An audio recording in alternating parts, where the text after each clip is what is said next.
Bom dia a todos, bom dia a todas, bom dia para você que está nos assistindo pela Pop TV em Sobradinho e Porto Alegre. Sejam todos muito bem-vindos e bem-vindas a mais um ICL Mercado Investimentos. Hoje, quinta-feira, e a gente vai trazer alguns pontos importantes para explicar para vocês. A gente já falou de dólar hoje, mas vamos continuar nesse assunto. Vamos explicar tintim por tintim, vamos olhar gráfico, vamos ver como é que foi esse movimento ontem, né? No movimento até não tão esperado assim. Então a gente tem que explicar o que aconteceu, mas a gente vai falar também de negociações salariais, saíram as negociações de dezembro, então agora a gente tem um panorama do ano e vamos ver como é que ficaram esses reajustes. Já adianto, a maioria está acima da inflação. E a gente vai também tratar de um assunto polêmico, que é a discussão do governo para tentar conter a inflação de alimentos. Mas antes de tudo isso, eu vou dar bom dia para o André. Bom dia, André, como você está? Bom dia, Débora. Bom dia a todos os nossos telespectadores. Hoje tem o resultado das negociações salariais, mais um grande sucesso aí nesse mês de dezembro. Terminamos o ano muito bem.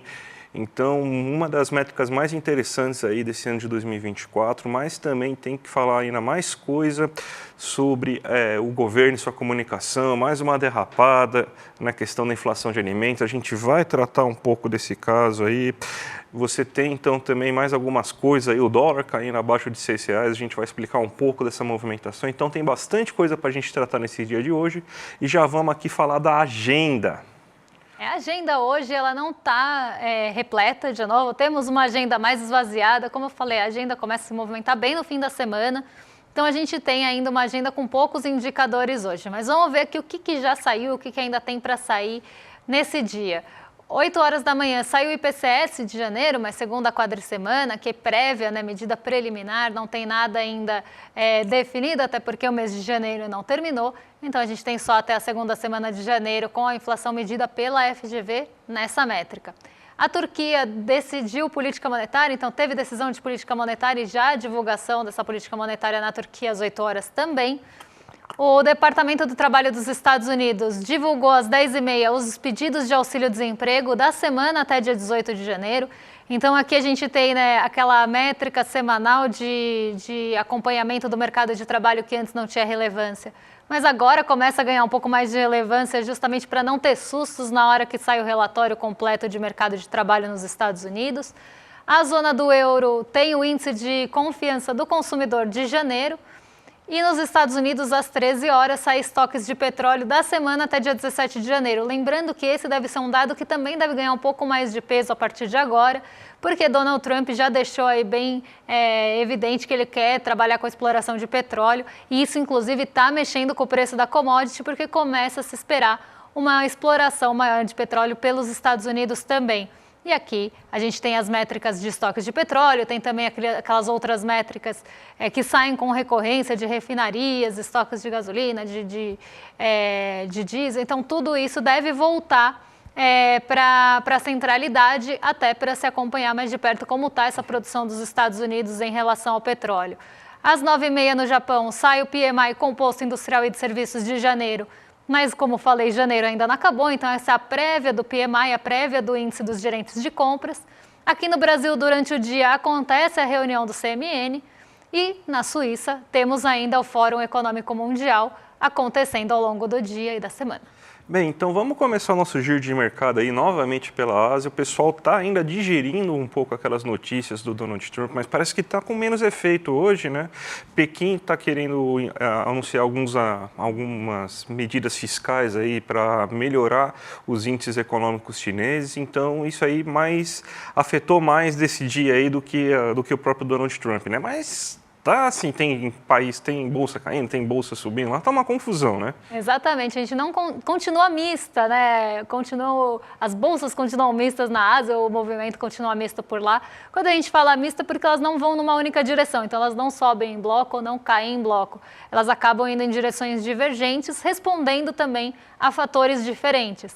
O que pesou bastante hoje no sentimento da Ásia de uma forma geral foi justamente essa possibilidade de novos estímulos da China. Novos estímulos da China já são esperados para esse ano, até porque se a gente tiver uma medida mais protecionista contra a China por parte dos Estados Unidos, a China deve começar a ter estímulos maiores em resposta a isso. Então a China deve estimular mais sua economia para continuar ali num ritmo de crescimento, mesmo que se tenha barreiras comerciais, mesmo que se tenha ali tarifas impostas a ela. Então, isso já era uma coisa esperada para a economia chinesa nesse ano e para o governo chinês, que eles tomassem esse tipo de medida. O que teve na terça-feira à noite e acabou mexendo um pouco até com o humor dos mercados, acabou mexendo bastante com o preço das commodities, é a possibilidade da tarifa em relação à China por parte dos Estados Unidos ser de 10%. Antes se esperava até 60%. Então, a medida traz uma certa surpresa em relação ao percentual dessa tarifa, mas ainda assim acaba colocando a China em uma situação com essa barreira tarifária, o que poderia prejudicar o preço das commodities e a produção da China de uma forma geral. Então, o mercado tem agido com uma certa cautela em relação a isso, até porque começou a se aventar essa possibilidade de 10%, mas nada está definido e a gente vai falar bastante sobre isso quando formos tocar no assunto do dólar. Mas em relação ao movimento da Bolsa Asiática, é esperado mesmo que o governo chinês comece a tomar algumas medidas de estímulo. E hoje algumas delas foram discutidas, principalmente em relação a empréstimos ou até mesmo recompras ali de ações. Então tudo isso está no radar do governo, está no radar da China e pode impactar a economia chinesa como um todo, como uma forma realmente de estimular a economia e que ela continue crescendo. E todo mundo tem interesse que a China continue crescendo. O mundo, de uma forma geral, quer que a China continue crescendo. Por isso, quando se tem notícias positivas em relação à China, todo mundo fica ali até esperando que essas notícias venham, ou que os estímulos venham, diferente dos outros países. As notícias que vêm em relação, por exemplo, ao aumento da dívida da China, as questões fiscais, mais gastos por lá, acabam agradando o mercado financeiro, porque o mercado financeiro quer que a China continue crescendo, porque ela é um motor global para outros países também. Então, esse tipo de notícia tem uma abordagem diferente quando se trata da China. Eu vou colocar aqui o Xangai Composto para vocês na tela. Hoje o Xangai Composto subiu 0,51%, mesmo com aquela notícia de que pode ser que exista essa tarifa comercial de 10% em relação às importações chinesas. O Xangai Composto foi para o terreno positivo, justamente respondendo às novas medidas de estímulos que devem ser tomadas por lá. Então, a gente tem pesos diferentes ali atuando, quase um cabo de guerra ali, cada um puxando para um lado, mas hoje a China conseguiu entrar no terreno positivo, estava ali muito perto do 0-0 nos outros dias ou no terreno negativo, mas hoje ela recebe esse impulso e vai para o terreno positivo com várias outras bolsas asiáticas. Algumas ficaram ainda no negativo, mas a gente vai ver se der tempo daqui a pouquinho. O Nikkei 225 também subiu, outras bolsas também tiveram esse impulso aí vindo dessas possíveis medidas. Vamos aqui para o nosso Brasilzão, que tem boa notícia, gente. Saiu o resultado das negociações salariais de dezembro e consolidou agora as negociações salariais desse ano de 2024. E a gente teve uma taxa em dezembro de 74% do sucesso das negociações salariais e no ano fechou-se em 85% das negociações salariais com sucesso, ou seja, acima da inflação. A gente montou aqui uma arte para vocês verem como que foi as negociações salariais desse ano. Vamos ver aqui dezembro de 2024. 74% de sucesso das negociações salariais. Isso aí acontece porque os últimos 3 meses do ano são marcados por reajustes em boa parte no setor comercial e também um volume menor de reajustes. Também aumentou o reajuste necessário para se conseguir obter um ganho acima da inflação, que é medida pelo INPC, não é pelo IPCA. Então a gente tem que todas essas situações fizeram com que a taxa que gerou próximo dos 85% no ano inteiro, até por isso que 85% foi o resultado final do ano dos reajustes acima da inflação, fizeram com que você tivesse uma taxa menor de sucesso, mas mesmo assim bem elevada. Se a gente for pegar, por exemplo, durante o governo Temer e Bolsonaro, as taxas de sucesso chegavam no máximo até 60% nos melhores anos. Então, você vê aqui que até no mês fraco agora a gente está com bastante sucesso. Em dezembro também, 14% das negociações resultaram em reajuste igual à inflação.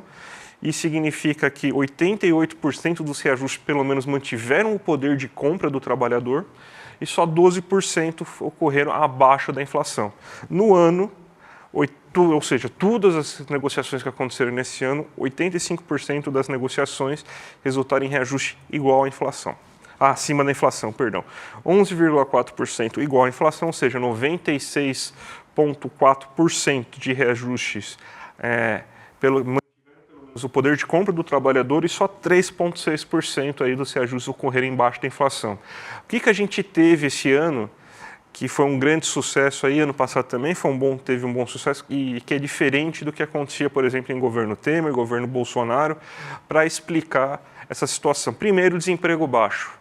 Com desemprego baixo, melhora o poder de barganha do trabalhador, porque você não vai poder achar tão fácil no mercado de trabalho um outro trabalhador para realizar aquela função. Então, você não tem uma rotatividade tão alta, né? Então, quanto menor o desemprego, maior é o poder de barganha do trabalhador. Por isso que o mercado financeiro odeia tanto desemprego baixo. Por isso que, na verdade, o patrão até gosta do desemprego baixo porque aumenta a produção, mas perde um pouco aí aquela coisa que ele fala de efeito disciplinador do desemprego, né? O Calecão da Massa aí já falava isso há muito tempo. Inclusive, aí vejam os textos do Calec que está no nosso portal aí, que explica bem por que o capitalista odeia desemprego baixo.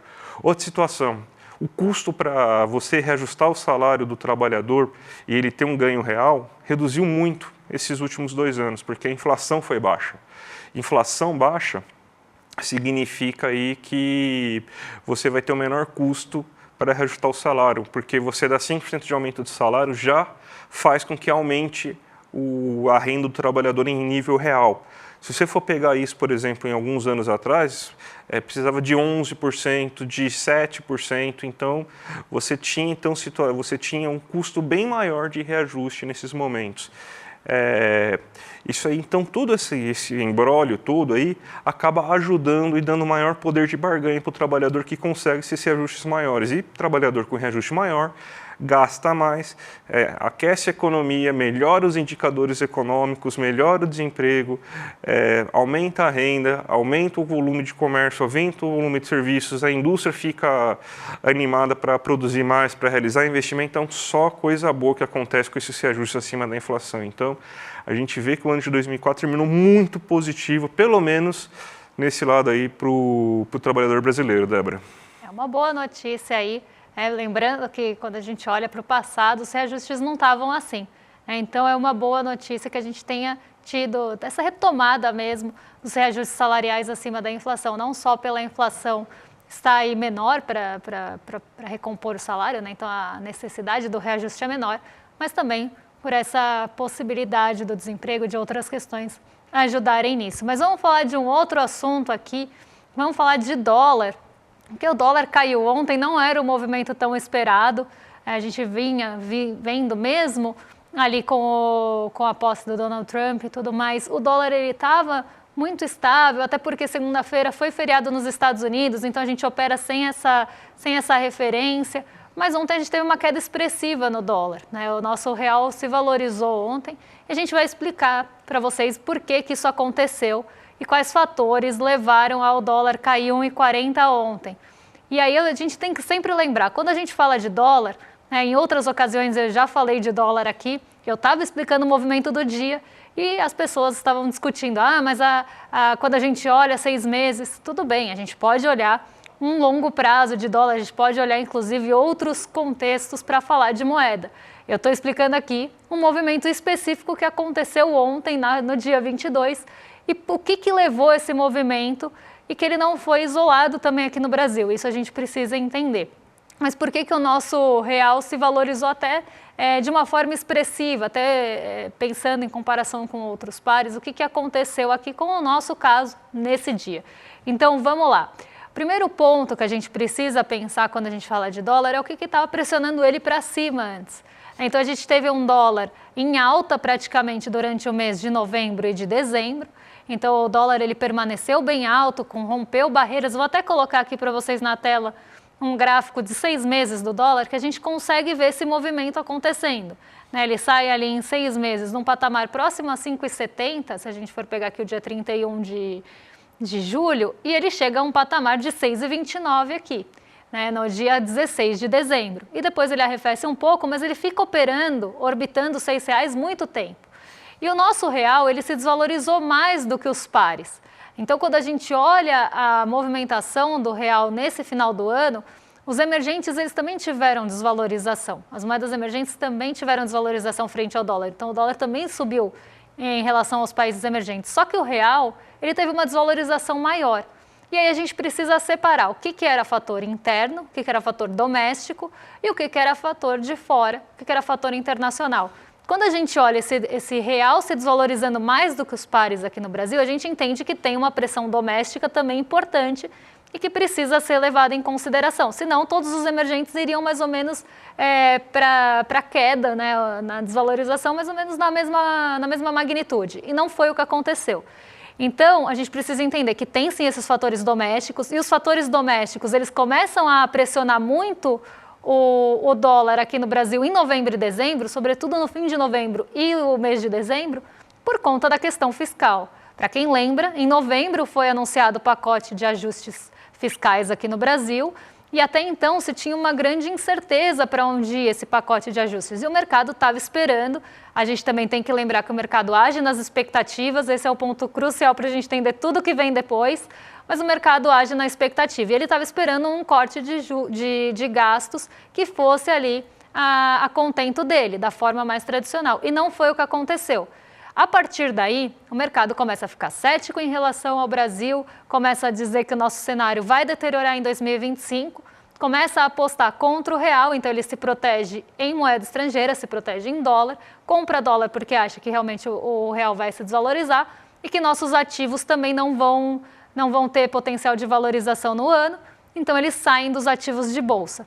E a gente tem uma saída bem grande de capital também estrangeiro da nossa bolsa, porque os ativos começam a ter uma desvalorização também, sai dinheiro daqui para buscar ganho em outro lugar. Lembrando que nesse fim de ano a gente também teve ali competindo com tudo isso os rendimentos dos títulos de dívida dos Estados Unidos, que também vinham ali em alta por conta de uma expectativa de um governo Trump mais inflacionário, mais protecionista, que levaram aí os rendimentos dos títulos de dívida dos Estados Unidos para cima. E como sempre falo, lá é um porto seguro de recurso, o recurso sai para lá para ganhar no curto prazo se ele achar que faz sentido. Então, se a gente tem um aumento nos rendimentos dos títulos de dívida dos Estados Unidos, o recurso vai buscar ali com o menor risco um ganho maior. E isso diminui o apetite de risco nos emergentes. Mas mais do que isso, a gente tem esses fatores ligados ao cenário fiscal aqui e a gente tem os fatores externos que são justamente ligados a essa incerteza em relação ao governo Trump. A expectativa é que ele fosse mais protecionista, que logo de começo ele já colocasse tarifas comerciais mais altas, que essas tarifas já fossem começar vigentes desde o dia 1 e que o Brasil entraria nessas tarifas também e que, enfim, tudo já estaria definido no dia 1. Só que isso não aconteceu. Tem ali uma sinalização para tarifar México e Canadá, só que ainda não está definido o percentual, isso vai ficar para fevereiro. Está todo mundo ainda esperando ali algo em torno de 25%, mas nada definido ainda. Em relação à China, já se falou de 10% em vez de 60%, mas também nada definido ainda, isso deve ser definido em fevereiro, e nada foi dito em relação ao Brasil. E esse cenário menos protecionista também do que se esperava, fez com que os juros dos títulos de dívida que subiram lá durante dezembro todo, caíssem no mês de janeiro. Então, sai recurso também desses títulos de dívida, das treasuries, que são como se fossem nosso tesouro aqui, só para ficar mais assim, tangível para vocês. Então, sai dinheiro lá dos títulos públicos dos Estados Unidos, que vão buscar ganho em outros mercados. O apetite de risco não está favorável para os emergentes, gente. Esse ano não vai ser um ano muito favorável para emergente. Mas, de certa forma, como os ativos aqui caíram muito em novembro e dezembro, eles ficaram muito descontados. Os preços aqui dos ativos, se a gente for ver na nossa bolsa, eles caíram muito, justamente por essas pressões domésticas e de fora também. Então, esse recurso estrangeiro veio buscar ganho aqui no curto prazo. Em janeiro, a gente teve uma entrada de fluxo estrangeiro na nossa bolsa bem grande. E essa entrada também colaborou para que o dólar caísse. Então, aqui a gente já tem um ponto, a entrada de recurso estrangeiro na nossa bolsa para aproveitar os preços descontados, uma certa decepção, vamos dizer assim, do mercado em relação às tarifas, na verdade uma certa surpresa, porque o mercado não estava muito contente com essas tarifas comerciais. Então, uma certa surpresa do mercado financeiro com a não definição ou com a indefinição das tarifas comerciais dos Estados Unidos, o que fez também com que as treasuries caíssem, então sai recurso dos Estados Unidos, o dólar se enfraquece frente a outras moedas pares e emergentes, então o dólar se enfraquece no geral. E tem um outro ponto, né? Se a gente tem essa fraqueza do dólar, né? Essa expectativa quebrada, vamos pensar que todo mundo se posicionou lá em dezembro, lá em novembro, para uma chegada mais firme dessas tarifas comerciais. Então, todo mundo se posicionou em dólar porque achava que o dólar ia subir. Quando a gente quebra essa expectativa, o que as pessoas vão fazer? Elas vão realizar esse ganho, porque veem que não vai acontecer no curto prazo, elas realizam esse ganho e saem da moeda estrangeira, que no caso saem do dólar. Então elas deixam aquele posicionamento, porque elas acreditam que já ganharam o que tinham que ganhar, que a partir de agora vai ser muito difícil de furar esse teto para cima, realizam o ganho e saem dessa moeda. E aí vão buscar ganho em outros mercados também. Então a gente tem uma série de fatores juntos que levaram a essa desvalorização do dia 22. Outro ponto, a questão fiscal. A questão fiscal é uma bomba relógio ali para o dólar. Se voltar a questão fiscal para o radar do mercado financeiro, ele pode voltar a pressionar em relação a isso.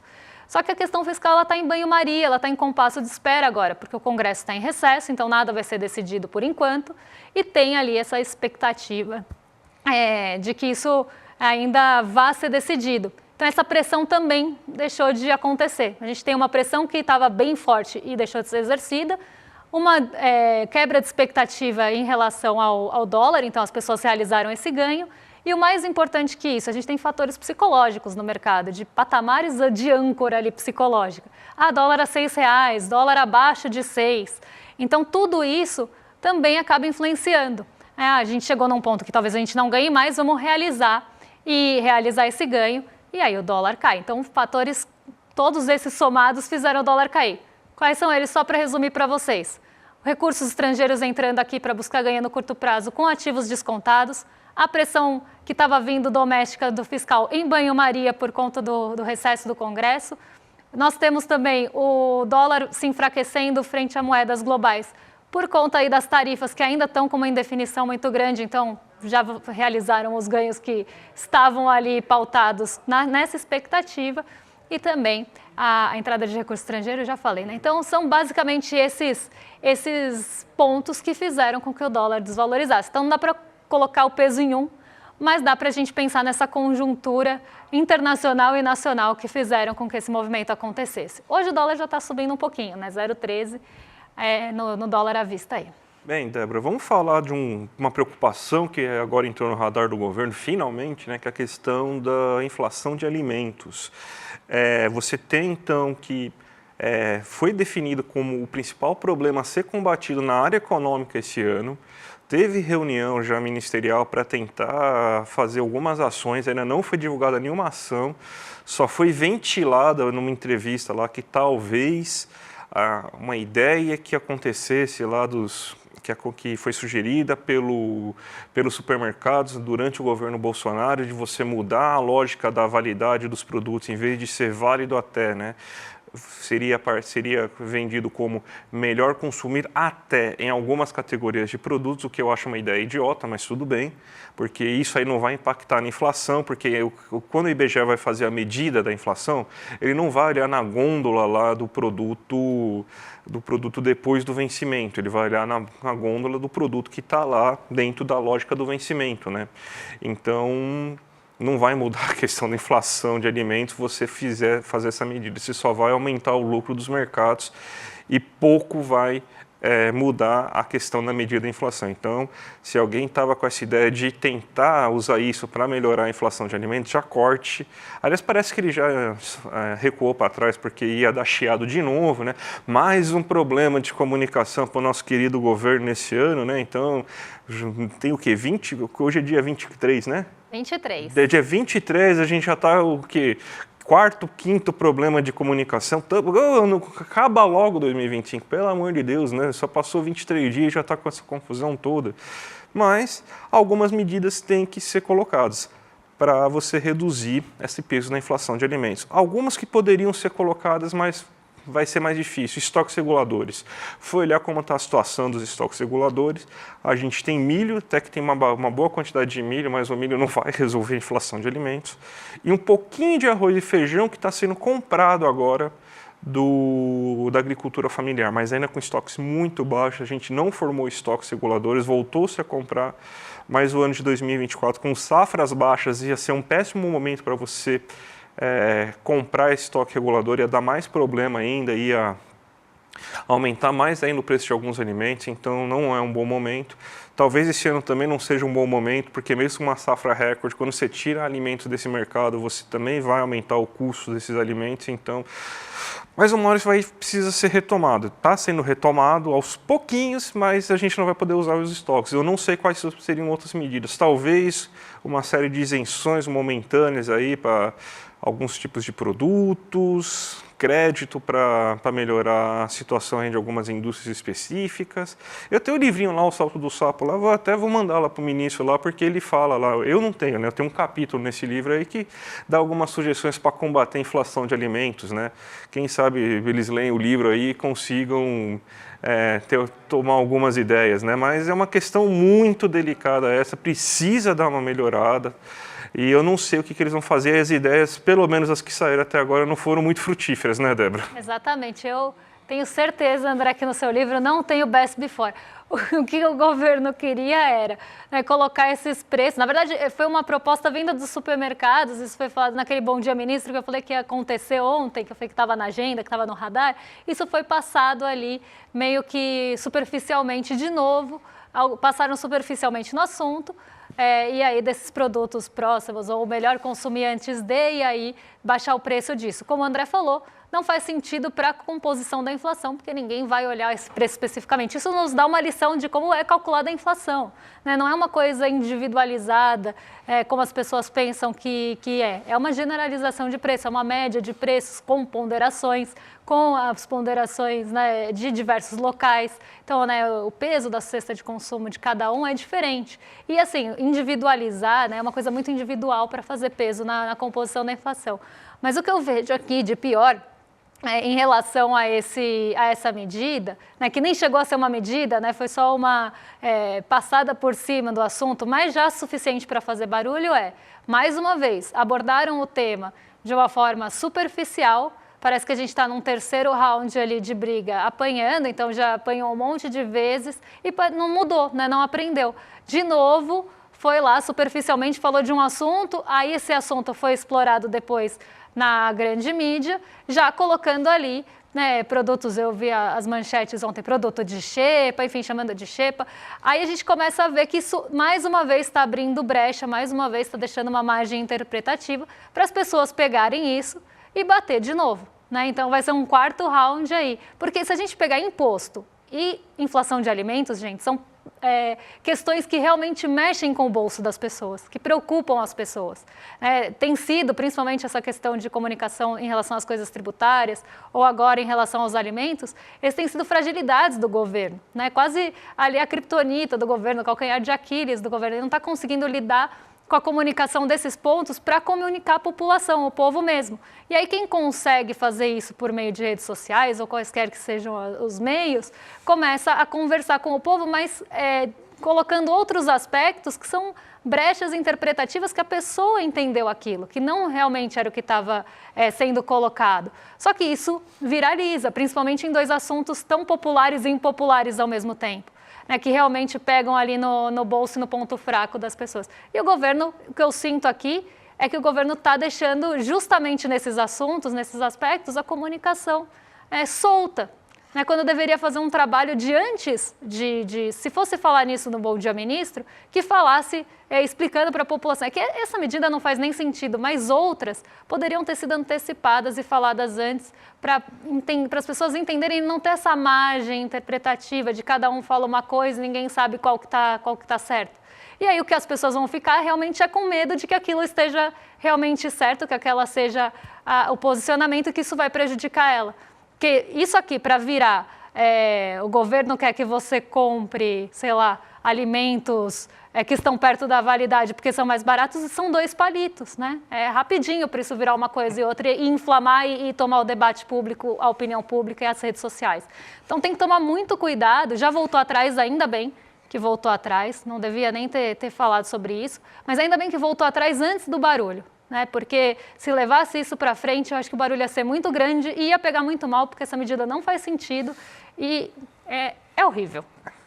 2025 mal começou e já está assim, né? Então, você está vendo como está a situação de 2025, né? Então, você tem que saber se preparar muito bem aí, principalmente nas suas finanças, em relação a esse ano aí que tem tudo para ser turbulento. Ó, já começou com desinformação do Pix, começou com Donald Trump, com Elon Musk, então vai ser um ano difícil.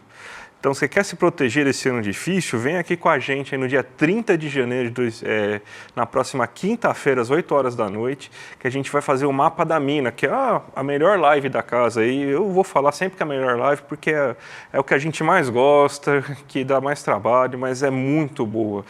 Você vai aprender a se proteger de todos esses problemas, de todos esses percalços que pode vir de 2025. A gente vai dar os alertas para vocês e é sempre maravilhosa. É uma aula de economia, assim, sensacional.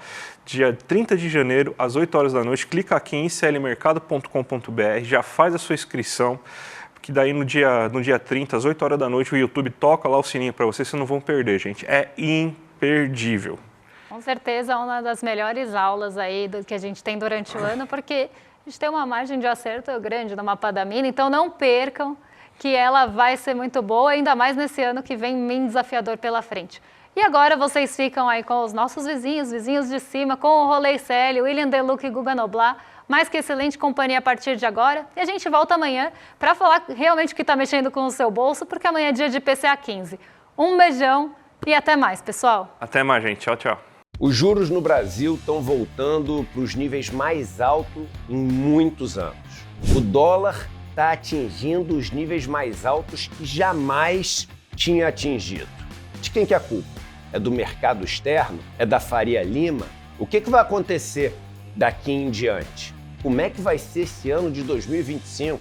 Pois é, o ano vai ser extremamente difícil e muitos riscos vão se colocar. Não só para investidores, mas para todo mundo, porque economia mexe com a vida de todo mundo. A boa notícia que eu tenho para vocês é que no dia 30 de janeiro, uma quinta-feira, às 8 horas da noite, eu vou dar a minha aula, o Mapa da Mina. A mesma aula que eu dou há vários anos, onde eu faço um resumo de tudo o que está acontecendo no Brasil e no mundo, usando para isso os principais relatórios produzidos pelo FMI, pela ONU, pela OCDE, por bancos, por instituições, universidades, e coloco de uma maneira que todo mundo pode entender, todo mundo mesmo quem não sabe nada de economia. E faço minhas previsões para o ano. Aí fica muito mais fácil vocês conseguirem navegar nesses mares tão perigosos. Para você se inscrever gratuitamente no Mapa da Mina de 2025, é só clicar no botão aqui embaixo e aí em poucos segundos você vai estar inscrito. Se inscreve e chame seus amigos para participar. Dia 30 a gente está junto.